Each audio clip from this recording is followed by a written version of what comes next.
Firelighting is such an important skill that I think it's worth coming back to it and looking at some of the more basic techniques that we can use for firelighting, especially in the winter months. Where the wind blows, where the river meets the sea, I'll be waiting for the day when you come back to me. I'll be waiting. I cut myself a At the moment, we've had a slight dusting of snow, so the ground cover and any possible kindling on the ground is very likely to be damp. So that leaves us with the option of looking above ground. Thin birch twigs like these, about the thickness of a match, are the perfect kindling. So I'm just going to collect a really nice bundle of these. And there's plenty on it. This is just the one tree, and I've probably got enough to get a fire going just off this.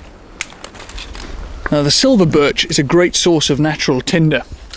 And the peeling bark, which comes away as the tree grows, it sheds its bark much as a snake sheds its skin. And this bark can be peeled away and makes an excellent source of tinder.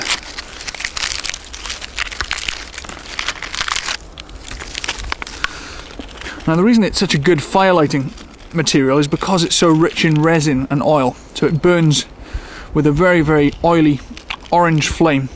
And before we start to light a fire, we need to select a good spot that's safe to light a fire in. Now, the things we're looking for is a lack of overhead cover, so we don't want any tree branches that could ignite if the fire gets quite big. And also we want to make sure that the ground it's on won't continue to burn long after we've left. And that means we're looking for bare mineral soil, which is proper earth, not the kind of decaying vegetable matter you find in, say, pine forests and that sort of thing.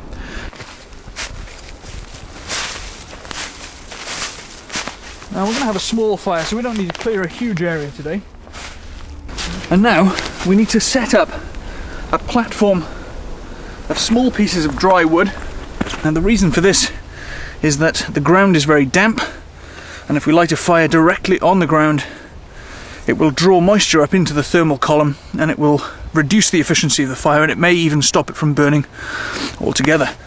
I always keep at least 3 or 4 different methods of lighting a fire with me, so that normally includes something like this, which we've already looked at, which is the Swedish fire steel, or a ferro rod, which is an alloy of 11 different metals, which when struck with a knife creates a big shower of white hot sparks. These are really effective, and also they'll work even if they've been immersed in water. Now, these are really useful as well because A, they can be used for fire lighting very effectively, and they're very reliable. You can just give them a shake after they've got wet and they're usable again. And even if the fuel's all gone, you can still use the spark to ignite tinder. When it's been really damp, as it quite often is here in Wales, I like to use little pieces of cycle inner tube like this. Now, these are a last ditch method. They smell horrible, but they are very effective. So once you've got one burning, it continues to burn and it will ignite. Another thing I like to keep with me is some pieces of cotton wool soaked in Vaseline, and to use it I just fluff it up. We can then ignite it using the fire steel. Now that we've ignited our cotton wool, we're slowly going to start to build the fire up using the driest pieces of kindling that we have. Now, if we have any nice pieces of dry birch bark, that's always a good way to start things off as well, so I'm just going to throw a few of those in here. Just to get your early stage kindling going.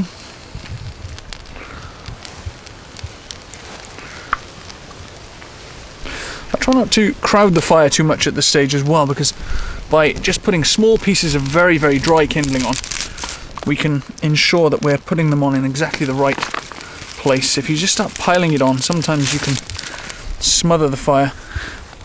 I like to use the expression to build a fire. And it really is that, it's building. You're not constructing the fire before you light it, as some people do. You actually start off with good solid foundations, and then you work up. It's always worth remembering the rule of fire lighting that we call the fire triangle. Now, the fire triangle is the principle that dictates that a fire can only light if we have 3 things. Now, those 3 things are, firstly, heat, which we've got from our lighter or our sparks or through friction.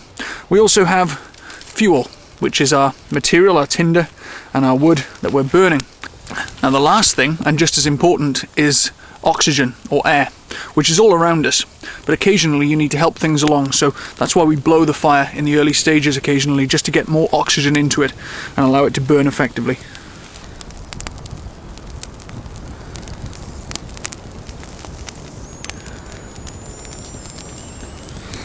see this is drawing very well, so it's actually sucking oxygen into the thermal column along the bottom, into the flames where the fuel is being consumed, and then it's rising out.